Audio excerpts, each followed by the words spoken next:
Welcome to Moments with Marianne. This is your host, Marianne Pastana, and we're here today with special guest, Danny Carroll, who's here to share with us his new book, Terminal Cancer is a Misdiagnosis.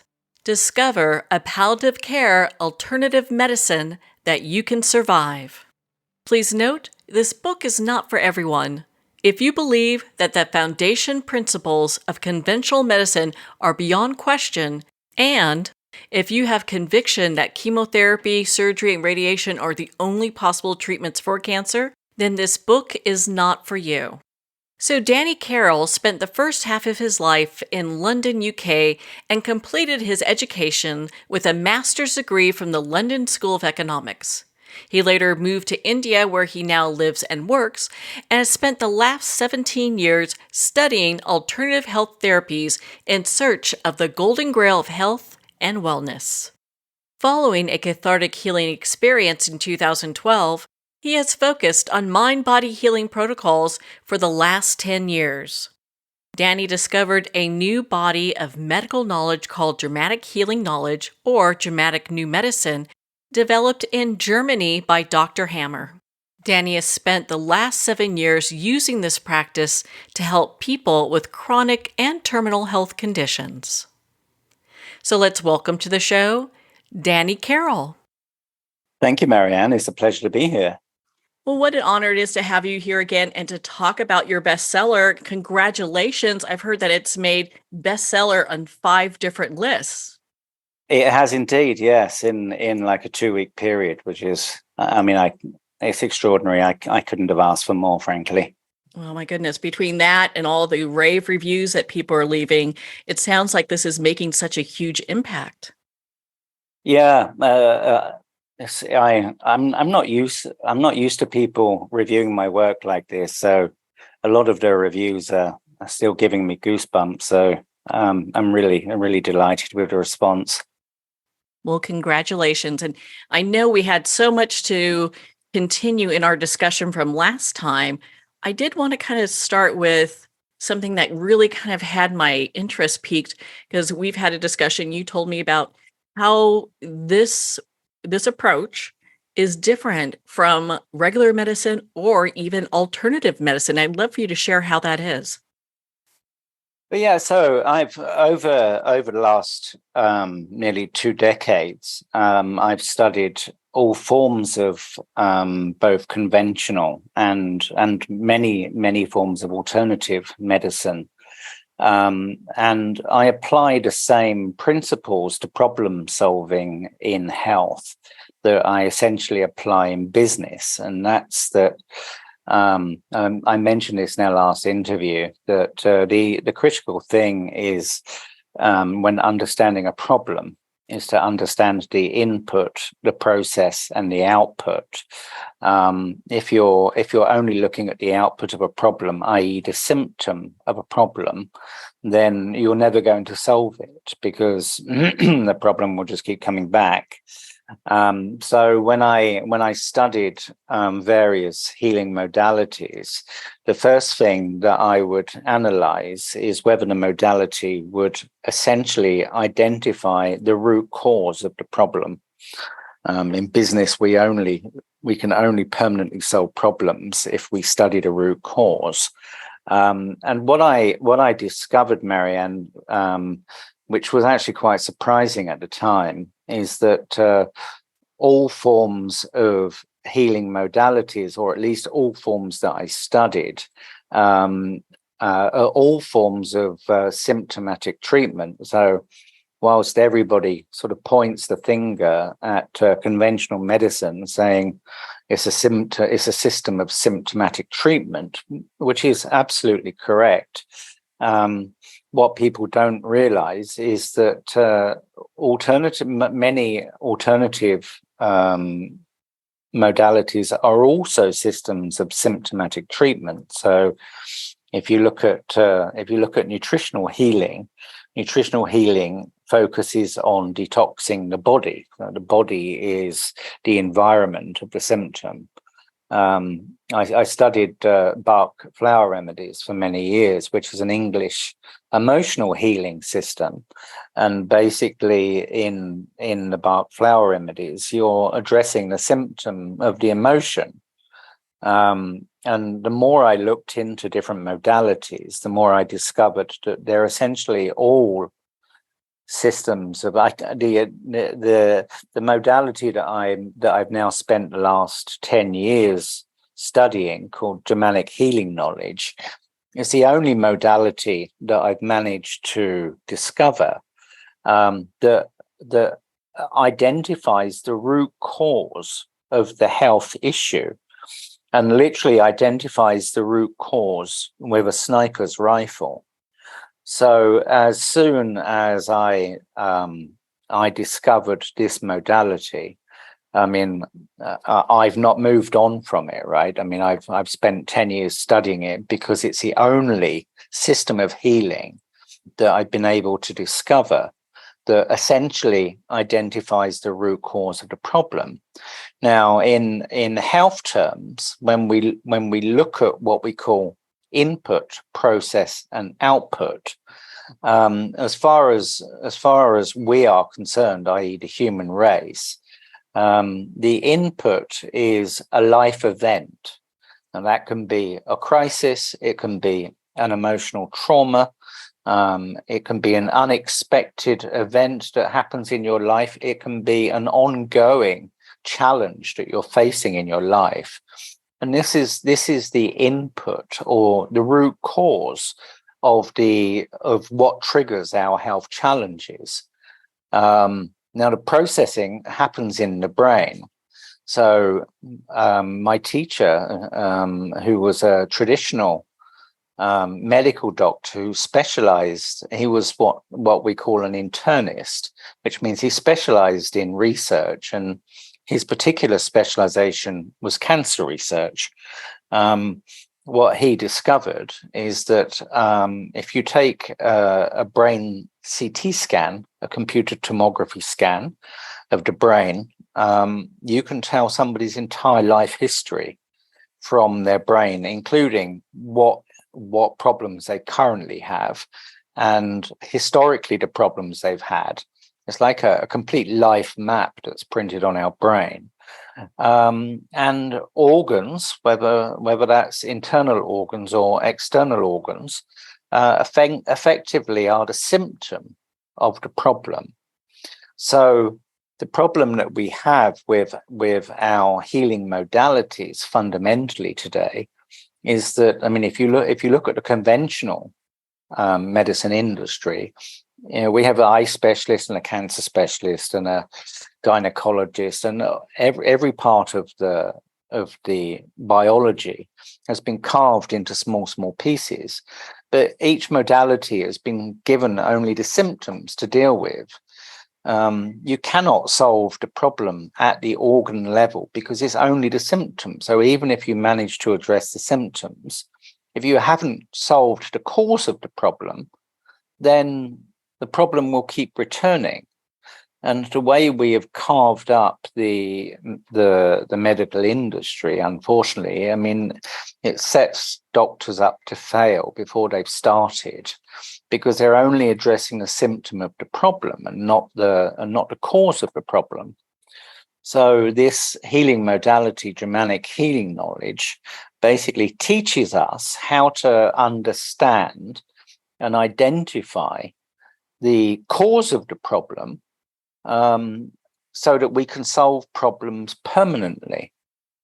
And this is the major difference between this healing modality and not only other alternative modalities, but essentially all modalities, because it's the only modality, at least that I've been able to find so far, that successfully identifies the very specific cause of the problem, which once you understand the cause of a problem, you then have a chance of being able to solve it. I find that absolutely fascinating. And it's interesting if we break it down. So when you talk about medical science kind of just treating, you know, the symptoms that come up, that can even mean cancer, right? Especially, I mean, that means all health. It means cancer. It means, rheumatoid arthritis, it means Parkinson's disease, it means schizophrenia and bipolar, and it means Down syndrome, and it means all of the health challenges that we face all have a very specific cause, and you cannot permanently solve those problems until you address the cause. So, I mean, even breast cancer. I mean, we have something called recurrent breast cancer, which is basically if a woman has had a mastectomy and she's had her breast removed, recurrent breast cancer basically is where you get cancer on a breast that's no longer there. So the cancer comes back even though the organ is no longer there, because the organ doesn't need to be there. The processing, all of these biological programs run in your brain. And if you want to solve a problem by addressing the issue at an organ level, the only option really available to you to assure that the problem doesn't come back is to cut your head off, and that's far from ideal. I mean, if you look at there's a concept in medicine that's called phantom limb pain.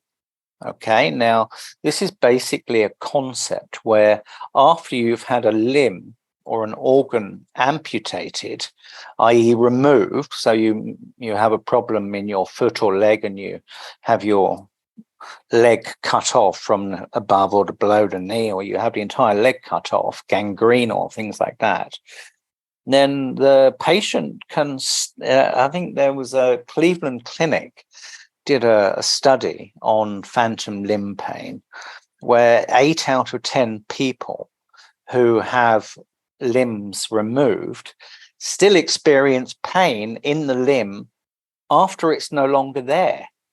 So they have the limb removed, so you have your leg cut off, but you still feel the pain in your leg after it's gone.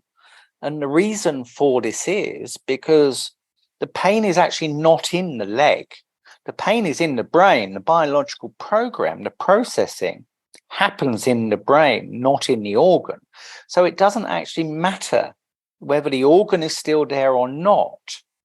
There's every chance that if the biological program is still running, you'll still experience the pain. And this is also for internal organs. So if you have crippling stomach cramps or colon cramps because you've got IBS or ulcerative colitis, you can have your colon removed, but still get colon cramps after the colon's been removed, because it doesn't matter whether the organ is still there or not. The processing and the pain happens in the brain and not in the organ. So it's absolutely pointless having it removed. So I think one thing that I really want to hone in on is when people look at things like cancer, Parkinson's disease, I mean, you name it, those are actually symptoms of something else.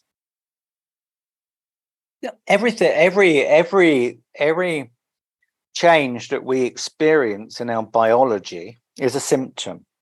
Every change without exception. And that's whether we get eczema on our skin, or we get ulcerative colitis, or we get cancer, or we get rheumatoid arthritis, or any of these conditions basically are all symptoms. Now, what my teacher, a German doctor called Dr. Richard Geert Hummer, in his life, he was diagnosed with testicular and stomach cancer 2 months after his 19-year-old son was shot and murdered. And he couldn't help thinking that there must be a connection between, otherwise he was in his late 40s, he was a healthy guy, and all of a sudden 2 months after his son is shot and murdered, he gets a rare, fast-growing tumor on his testicle. So he didn't know. He was a traditional medical doctor, so he didn't know at the time. But so he had his testicle removed, and part of his stomach removed. But what he later discovered is that it's not the solution to the problem. The tumor on his testicle, he discovered, was functional tissue, and it had a biological purpose. And the purpose was to increase his sperm and testosterone production in order to increase his capacity and increase his fertility, so that he had a greater capacity to get his wife pregnant in order to be able to replace the child he just lost. And what, after 39 years of medical research, with working with over 50,000 patients in the course of his life, what he discovered is that all changes in our biology are all part of an overall survival program. Nature wants us to survive. In his case, his survival program basically increased his capacity, his fertility, and the size of his testicle in order to be able to help him survive by replacing the child he'd just lost. And when you understand the big picture behind how and why biological changes happen, what their purpose are, and what life events trigger these type of changes in our biology, it all sort of starts to make sense. I would agree with you on that. Why do you think that Dr. Hammer's work and other people who have followed this have had such a difficult time within the healthcare community? I mean, if you look back in history, Marianne, I mean, this is no exception, right? I mean, I remember reading a case study in the 1900s about a surgeon who felt that it was important to wash your hands before doing surgery, and in a trial, basically discovered that both the infection rates, the survival rates, etc., of the patients that he was operating on had much better outcomes when he washed his hands before he went into surgery. I believe, if I remember rightly, that doctor was either thrown in prison or a mental institution for having the audacity to suggest that it was a good idea to have clean hands when you were operating on people. So my assessment of this, basically, I mean, change is difficult, and nobody likes change, and nobody particularly likes cathartic changes in systems or in life. So in many ways, it's a natural or a normal response to somebody making a new medical discovery that has the potential to fundamentally change a system. So it's just part of the natural change process we have to go through. Now we are 45 years past the inception of those medical discoveries. So my assessment of the situation is that it's now reached a point where the initial ridicule to these suggestions has passed, and maybe now it's time to reassess those findings and assess the merit or demerit in them. You know, we look at the population of the U.S. versus the amount of medications that the U.S. is taking, and I was floored by that.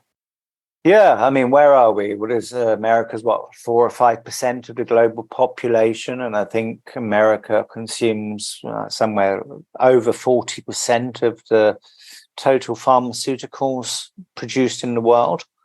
So yeah, I mean, in terms of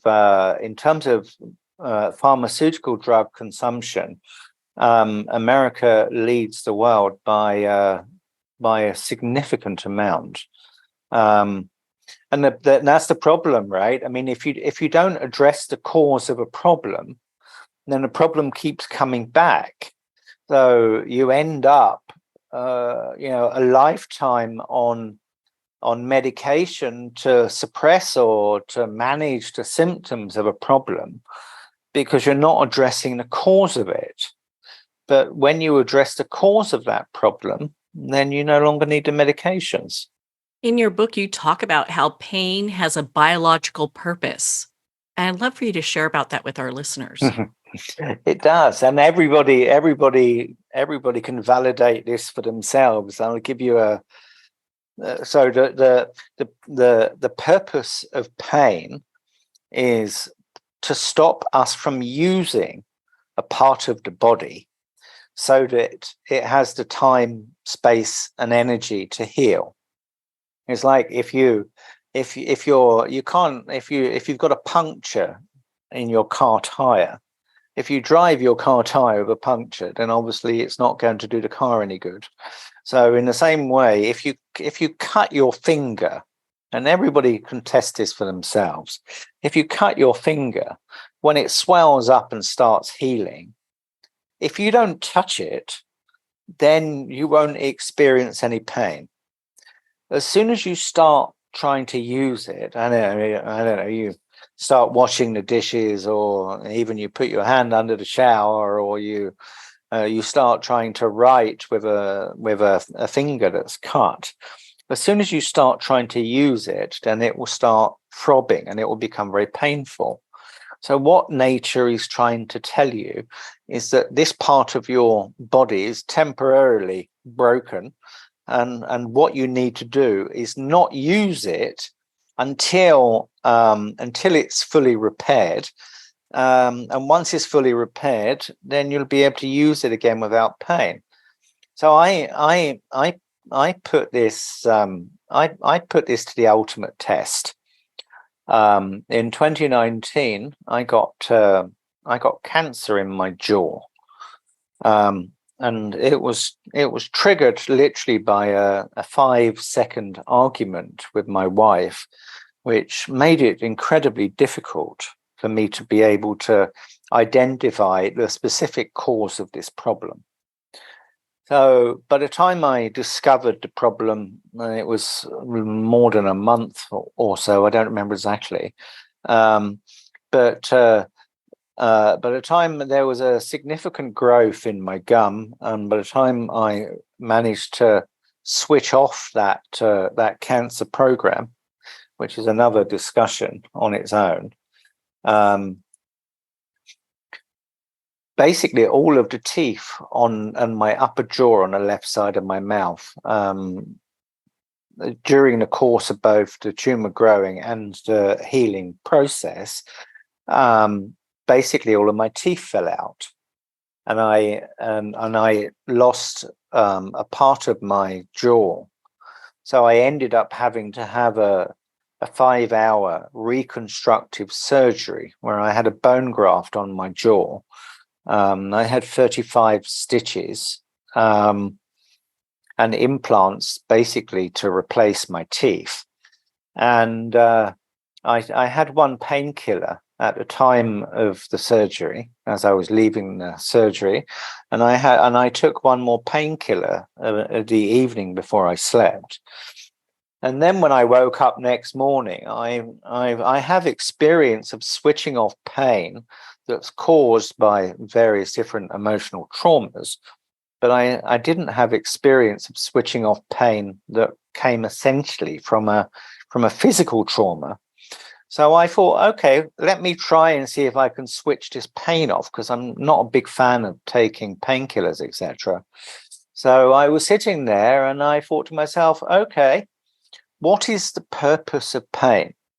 The purpose of pain is to stop you from using a part of the body so that it has the time, space, and energy to heal. Okay, and I'm sitting there thinking to myself, right, okay, I currently have no teeth on the left side of my mouth because they all fell out. So I can't chew on the left side of my mouth. So why don't I try switching off that pain so I don't have to take the painkillers? So I said to my, this is another discovery this medical doctor made, that you can use your conscious mind to overall these biological programs that run in your subconscious mind. So I had a discussion with my subconscious mind along these lines. And I said to my subconscious mind, I've just had a 5-hour surgery. I have no teeth on the left side of my mouth. I know that the purpose of pain is to ensure I don't use something so it has the time, space, and energy to heal. I have no teeth.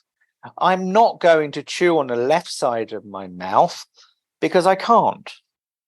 So please, I'm not going to use that side of my mouth. Please switch off the pain. And bang, the pain just went doosh, gone. And then what happened during the course of events is, as I was eating, I made an error, and food would inadvertently end up on the side of my mouth where I had the surgery. And of course, as soon as that happened, it triggered the pain again to start again. So I'd get the huge throbbing in the side of my face. And I apologized to my subconscious mind. I said, sorry, subconscious mind, that was an error. Let's strike the deal again. I will not use that side of my mouth. Please switch off the pain. And the pain just switched off like a light switch. And I went through a 5-hour reconstructive surgery with 2 painkillers. I slept for 20 to 22 hours a day for 3 weeks. And then when I got up after 3 weeks, I went back to get the 35 stitches removed, and much the amazement of my doctor, my jaw had fully healed. Well, what a great account that is. I think they'd give a lot of people encouragement. One question I have is, you said that all this came from a argument you had with your wife. How did you even come to that understanding that that's what was the root cause? Oh, amazing, Marianne. So this German doctor he essentially unraveled the biological code. Okay, so what he has done is created something called the scientific chart of Germanic new medicine.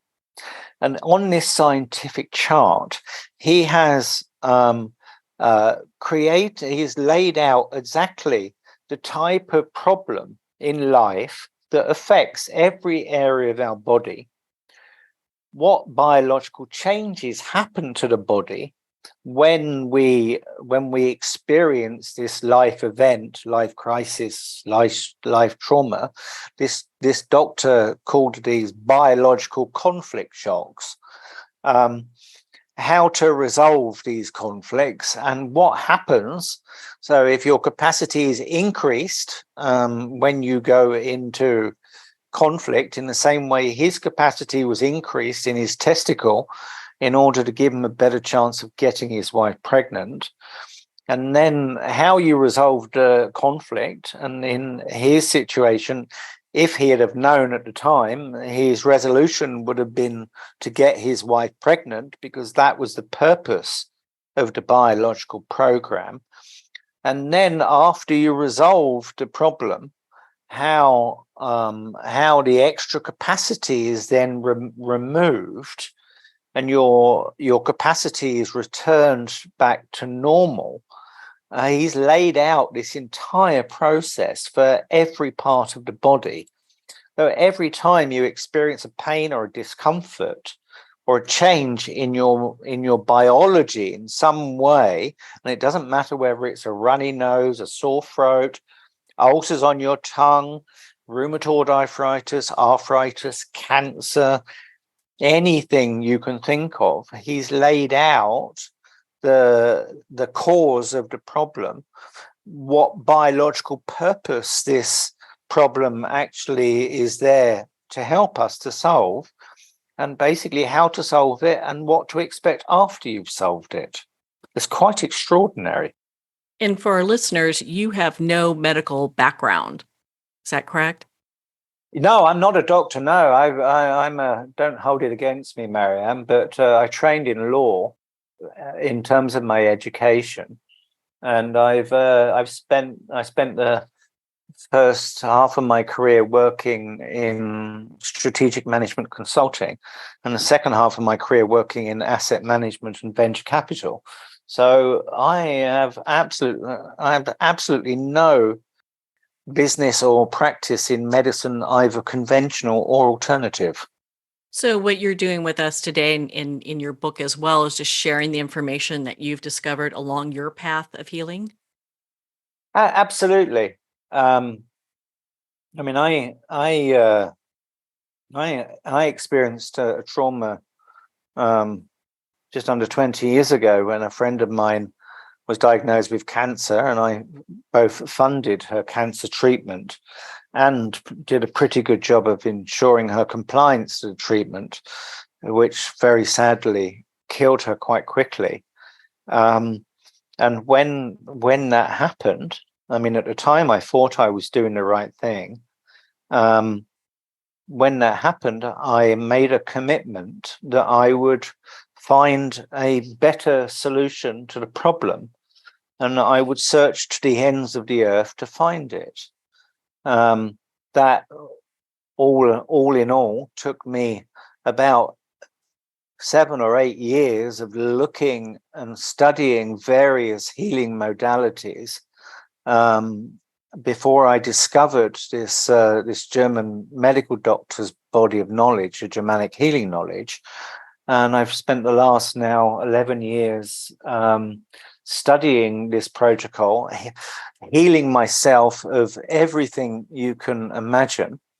And once I had sufficient conviction and confidence that this actually is the holy grail of health and wellness, then I helped other people, particularly cancer patients, and in many cases, people who had been given a terminal diagnosis. I've helped many of them to fully recover their health, even though I'm not a doctor. Well, and I understand you've said that cancer research is a dangerous occupation. Why is that? Well, it seems to be. I mean, in the journey over the last nearly 2 decades, I've come across there's a website in America called Health Nut News that follows the strange deaths of cancer researchers and alternative medical practitioners, and I've been following that for many years. And in my own life, I also have a friend of a friend who used to be a cancer researcher and basically was found in a field with a plastic bag over his head. So yeah, I mean, it's purely my. I mean, I guess, is it about the money? Is it about trying to maintain competitive advantage by ensuring that no other modality is able to surface? I mean, I don't know, right? Because I've never met the type of people who sort of carry out the type of assisted suicides and things that tends to be very common amongst cancer researchers and alternative practitioners. But yeah, it's very common for the people in the cancer research space to sort of shoot themselves in the head twice and be diagnosed as suicide. In your book, you talk about how Dr. Hammer was prosecuted in Austria. And I'd love for you to share just that a little bit of that story and the survival rate that you discovered. Okay, so in 1997 in Neustadt, Austria, I mean, Dr. Hammer was prosecuted many times, right? So he spent a total of about 2.5 years in prison. He also, I believe, had multiple attempts on his life, and I think they attempted to put him in a mental institution 75 times in the course of his lifetime.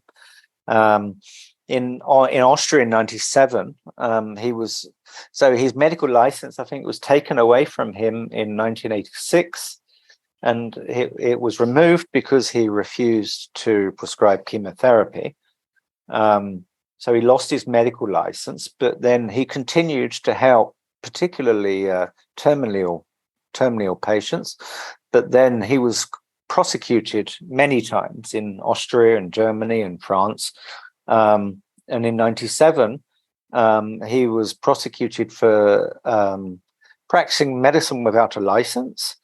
I think he was given 18 months in prison and served 12 months of that. But during the course of that prosecution, the prosecutor's office subpoenaed 6,500 of his patient records, and many, I think a high, I don't remember exact percentage, but many of those patients were given a terminal diagnosis before they approached Dr. Hummer for help. And the prosecutor called up all of his patients and discovered that over 6,000, which was over 90%, I think the actual number was about 92% of his patients were not only alive, but they were in full health. And these are many of these patients had been given a terminal diagnosis before they went to Dr. Hummer for his help. And then he was thrown in prison for practicing medicine without a license. It seems that they would continuously, in many ways, subpoena records, go through them, and find these incredible survival rates. Yeah, I mean, can you imagine a situation where, over 90% of your patient records, and the prosecutor has to admit in court that over 90% of your previously primarily terminally ill cancer patients are not only alive, and this is like over a 10-year period, I think, that 6,500 patients were, I think, over a 10-year period, that over 92% of them are alive and in full health, and then you get thrown in prison for illegally practicing medicine because you've had your medical license taken away from you. Which I practice this modality, right? So, I mean, there's no medicine. I mean, you're not practicing medicine. You're practicing what we now call healing knowledge. So all you're essentially doing is learning how to connect adverse biological events that happen in people's lives and connecting those to the cause of that problem, which is something that's going on in their life that's triggered it. So you're not actually even using medicine. So how it could be defined as practicing medicine without a license in itself is very questionable.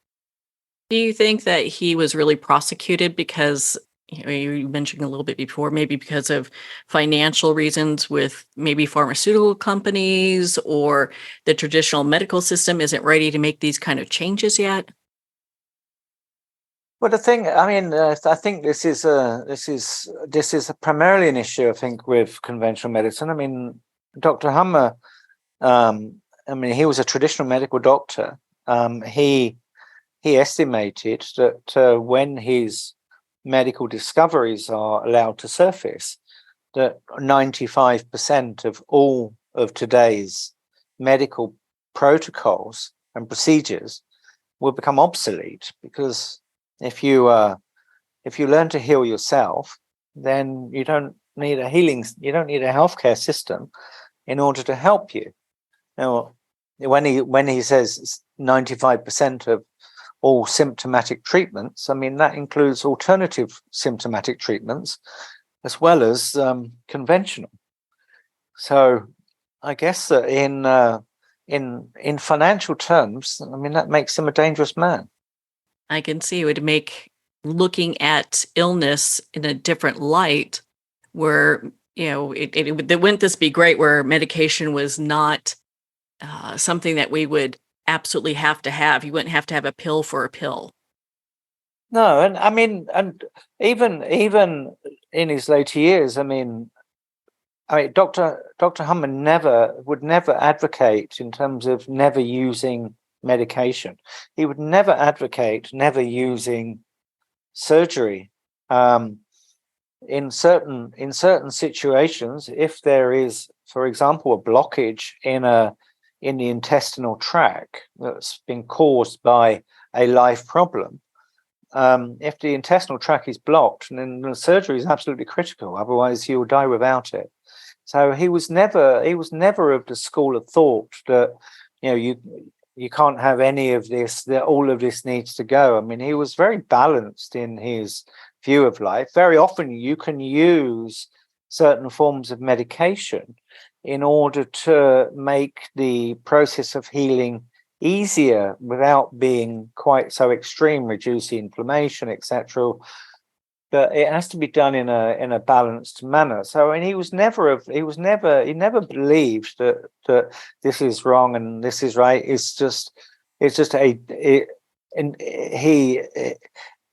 He would always reinforce that unless you address the cause of the problem, you can just never solve it permanently.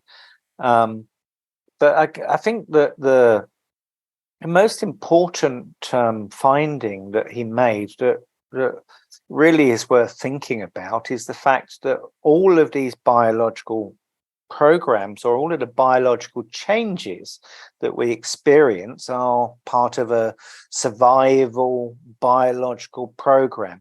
Everything about what we do and experience is designed for our survival.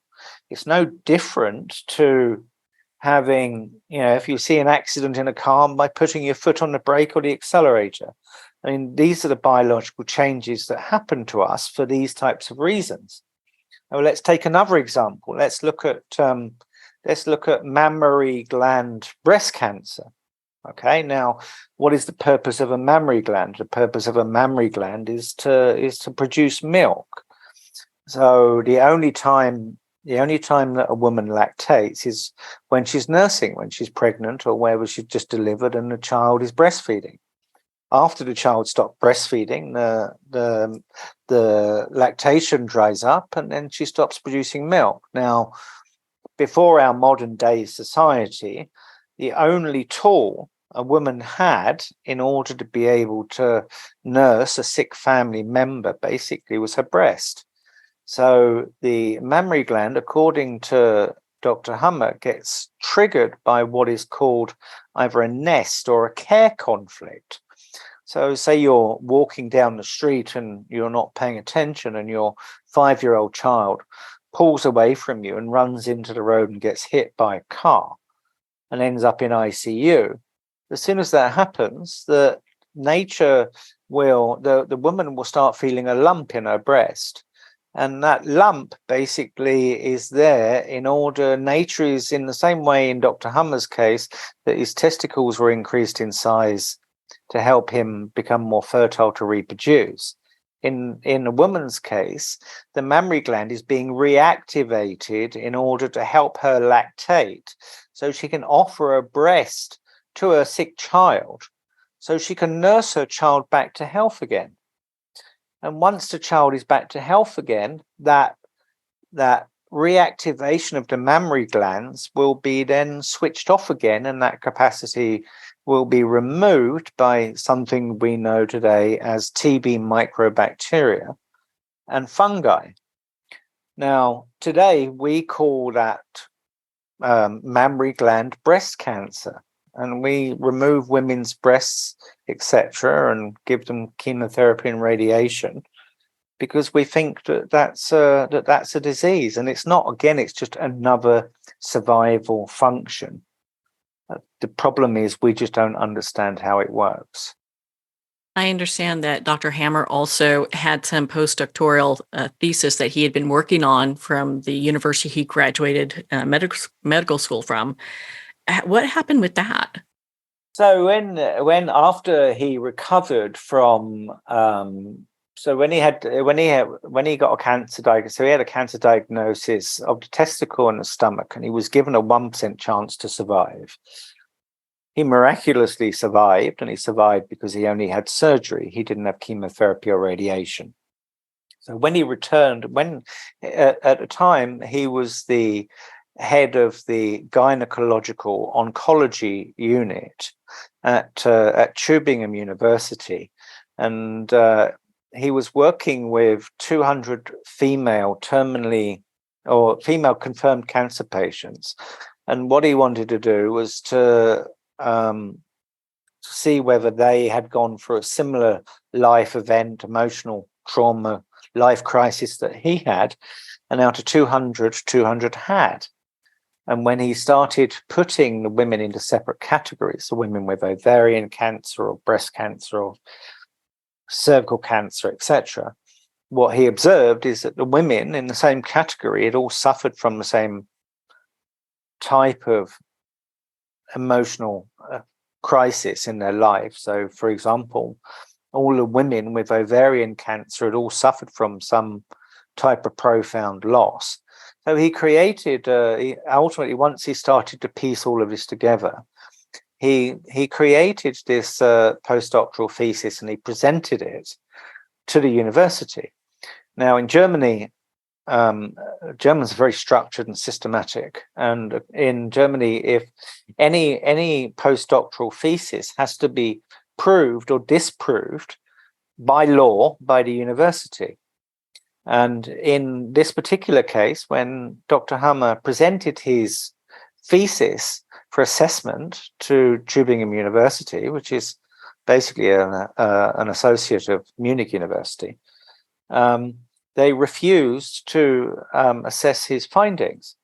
So Dr. Hammer took them to court, and in actual fact, they said to him at the time that they gave him two choices. They gave him a choice of either retracting his thesis findings, or they would fire him.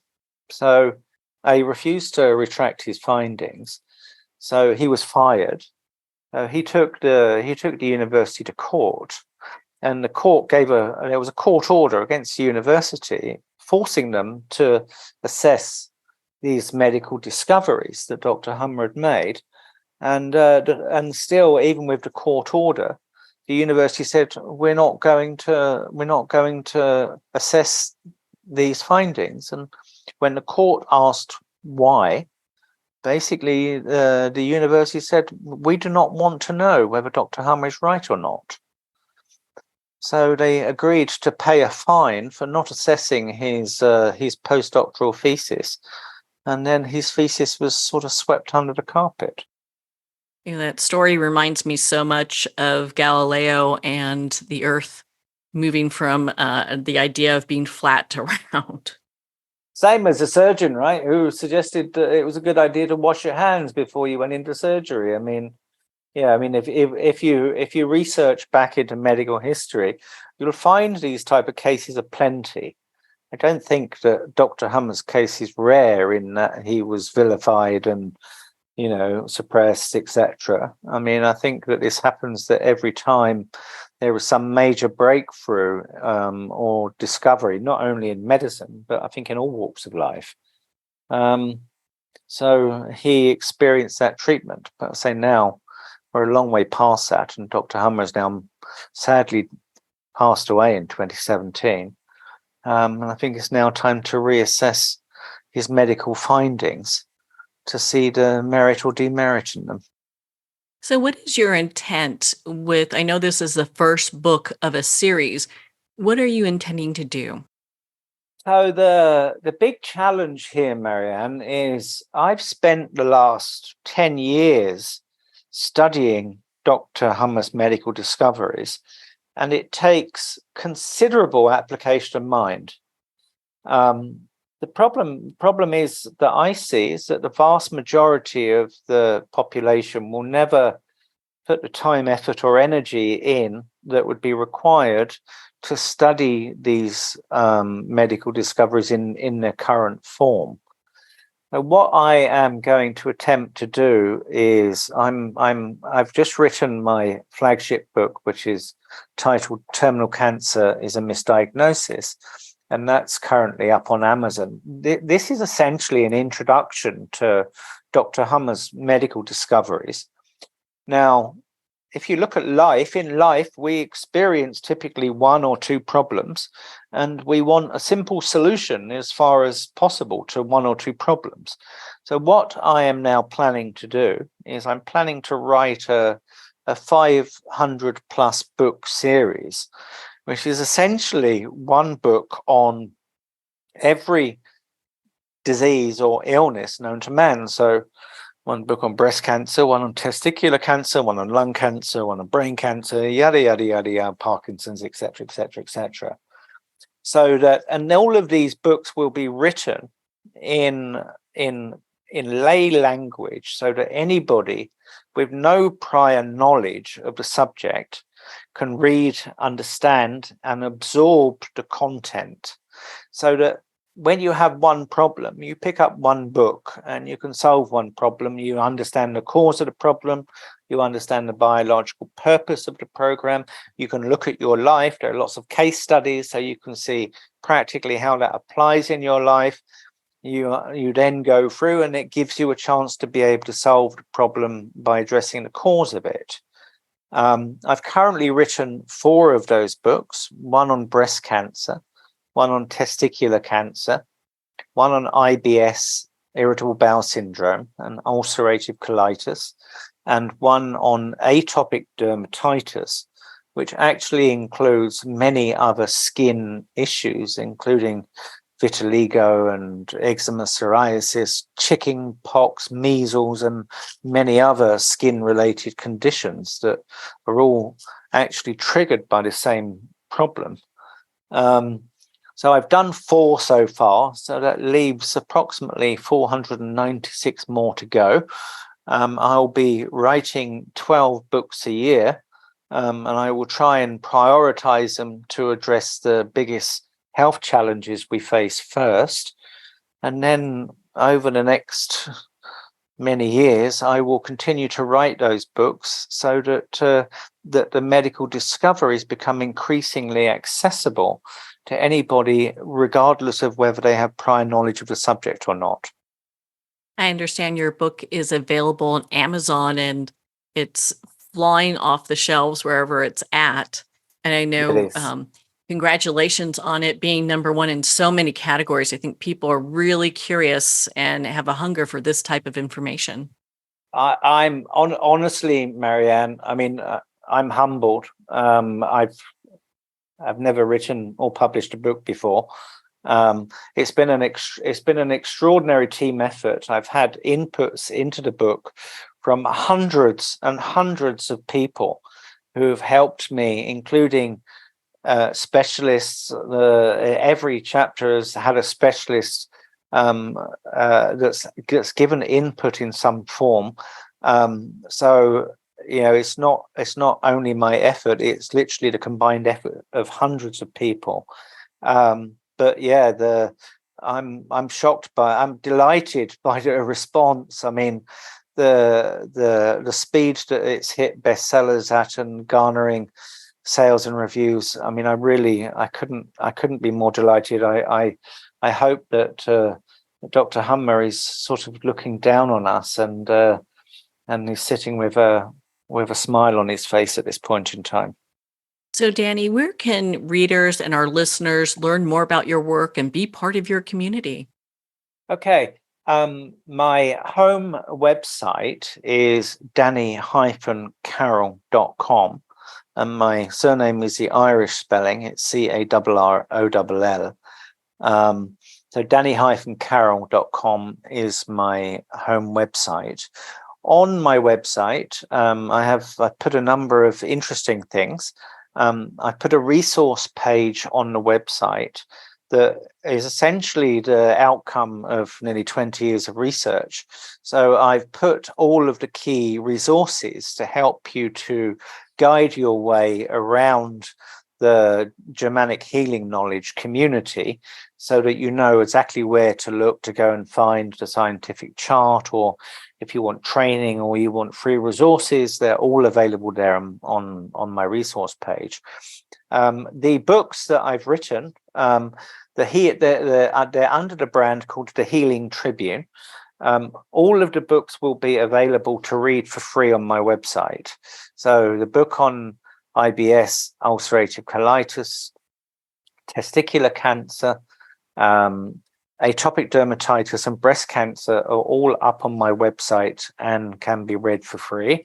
And all 500 books will be available to read for free on my website. I do not want the lack of financial resource being in the way of somebody getting access to this potentially life-saving information.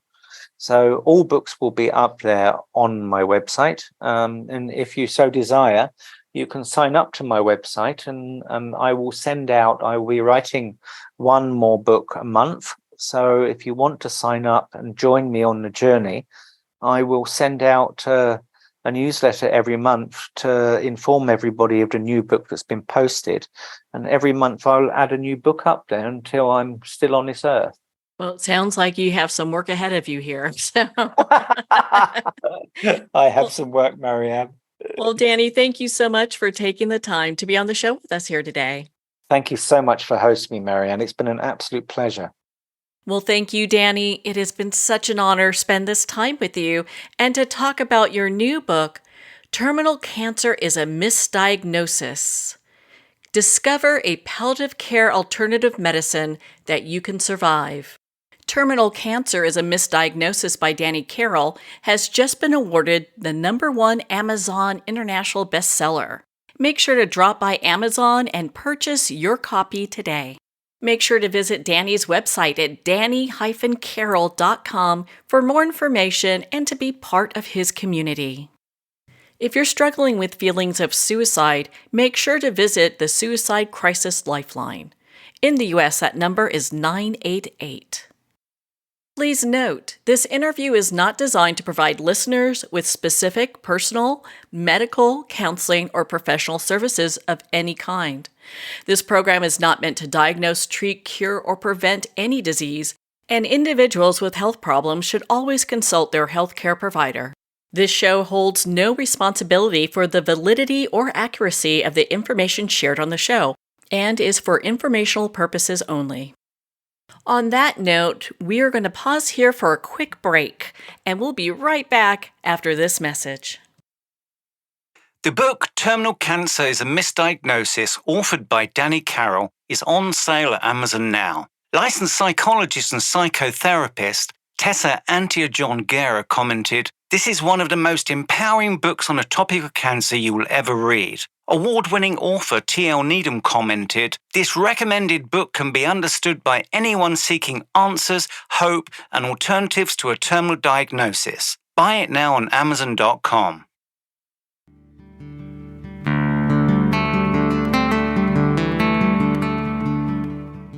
Well, we're at the end of our time today. I'd like to thank everyone for tuning in. You've been listening to Moments with Marianne, where we make every moment count.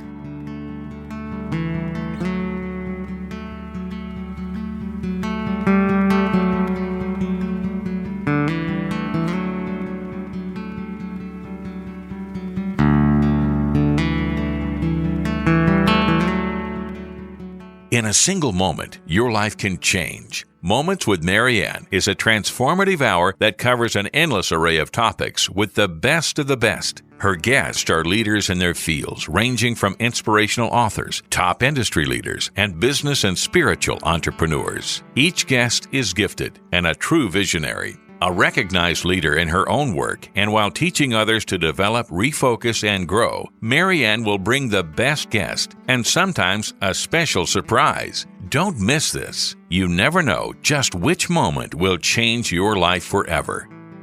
Make sure to tune in and visit momentswithmarianne.com for more information.